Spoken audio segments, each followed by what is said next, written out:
Welcome back to the channel. Now let's be real for a second. A lot of people think you need a ton of cash to get started in investing, like thousands, tens of thousands, or even more. But that's just not true. Today we're gonna break down some super simple but crazy effective strategies you can use to turn just 10 bucks, basically the cost of a Chipotle burrito, into $1,000. Think about it, that's a 10,000% return.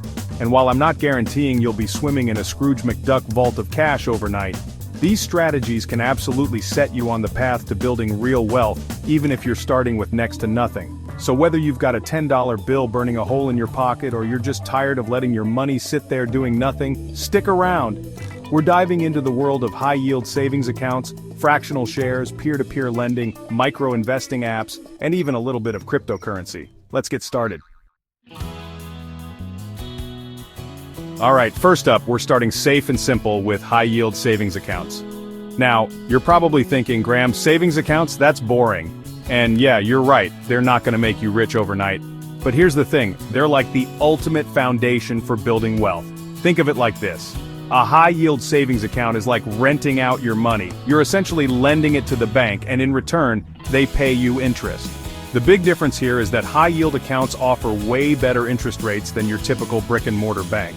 So instead of earning like, 0.01% interest, you could be earning something closer to 4% or even 5%. That's a huge difference, especially when you factor in the power of compound interest. Trust me, your future self will thank you for starting with a solid foundation. Next up, let's talk about fractional shares. Now I know what you're thinking, Graham, stocks are for rich people, but here's the thing. With fractional shares, you can buy a tiny piece of even the most expensive companies out there like Apple, Tesla, or Amazon. Think of it like buying a slice of pizza. You don't need to buy the whole pie to enjoy it, right? It's the same concept here. You can start investing in companies you believe in with just a few bucks. Now the cool thing about fractional shares is that they still give you the potential to earn dividends and benefit from the company's growth, just like owning a full share. Plus, if the stock price goes up, your fractional share goes up too. Chapter 3. Now let's talk about something a little different, peer-to-peer lending, or P2P for short. Basically, this is where you become the bank. You're lending your money directly to other people or even small businesses, cutting out the traditional financial institutions altogether. Platforms like Lending Club and Prosper connect borrowers with investors like you, and you can choose who you want to lend to based on their credit worthiness and the interest rate they're willing to pay.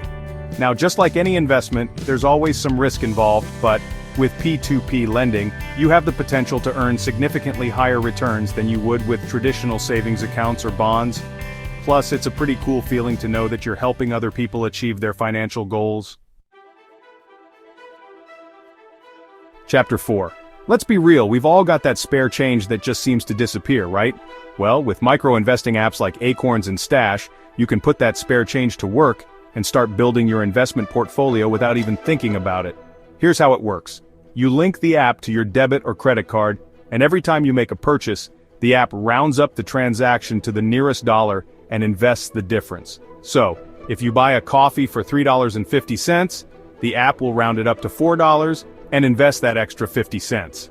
It might not seem like much at first, but trust me, those small amounts add up over time, especially when you're consistently investing. Plus, these apps make it super easy to get started, even if you've never invested before. Chapter 5. Alright, now for the exciting part, cryptocurrency. Now, I know what you're thinking, Graham, crypto is risky, and you're right, it definitely can be. But it also has the potential for massive returns, and you don't need a ton of money to get started. With just 10 bucks, you can buy a fraction of a Bitcoin or Ethereum, two of the biggest cryptocurrencies out there. Now, I'm not saying you should go all in on crypto, but diversifying your portfolio with a small amount can be a good way to potentially capitalize on its growth.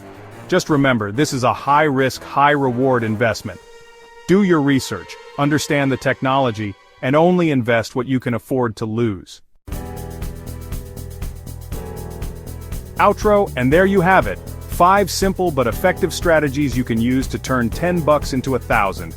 Look, I know it might not happen overnight, but the key here is to start small, stay consistent, and let the power of compound interest work its magic. Trust me, the earlier you start, the better off you'll be in the long run. Remember, investing always comes with risks, so it's super important to do your research, understand what you're investing in, and never invest more than you can afford to lose. But don't let that scare you away. Getting started is easier than you think, and the potential rewards are huge. If you found this video helpful, don't forget to smash that like button, subscribe to the channel for more awesome financial tips and tricks, and hit that notification bell so you never miss an upload. Thanks for watching.